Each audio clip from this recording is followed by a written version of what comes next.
పెళ్లిలో ఈరోజు గుట్టుముక్కల రమేష్ అనిత దంపతుల యొక్క కుమార్తె లహరి యొక్క వివాహానికి రామాంజనేయ చారిటబుల్ ట్రస్ట్ హైదరాబాద్ వారు పూర్తిగా బాధ్యత వహించి ఫంక్షన్ యొక్క ఖర్చు మరియు ఒక మంగళసూత్రం యొక్క ఖర్చు, వివాహం యొక్క మొత్తం ఖర్చు కూడా రామాంజనేయ చారిటబుల్ ట్రస్టే వహించింది.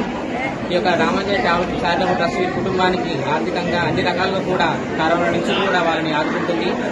మరియు ఈ యొక్క వివాహం కూడా ఘనంగా జరగడానికి కారణం కూడా అల్వేలు మంగమైనటువంటి ట్రస్ట్ చైర్మన్ కూడా వారికి ఒక ప్రత్యేక ధన్యవాదాలు తెలియజేస్తున్నాను. అదేవిధంగా వారి మేడము అలాగే రామాంజనేయ చారిటబుల్ ట్రస్ట్ కూడా అన్ని రకాలుగా కూడా వీరి కుటుంబానికి ఆర్థికంగా వైద్యం, విద్య అన్ని రకాలుగా కూడా సహాయ సహకారాలు కూడా అందిస్తుంది. అలాగే కోచపల్లిలో ఉన్నటువంటి చేనేత కార్మికులకు కూడా రామాంజనేయ చారిటబుల్ ట్రస్ట్ కరోనా నుంచి కూడా సహాయ సహకారాలు కూడా ఇప్పటి వరకు కూడా అందిస్తుంది. వారికి రామాంజనేయ చారిటబుల్ ట్రస్ట్ వారికి ప్రత్యేక ధన్యవాదాలు మరియు కృతజ్ఞతలు తెలియజేస్తుంది.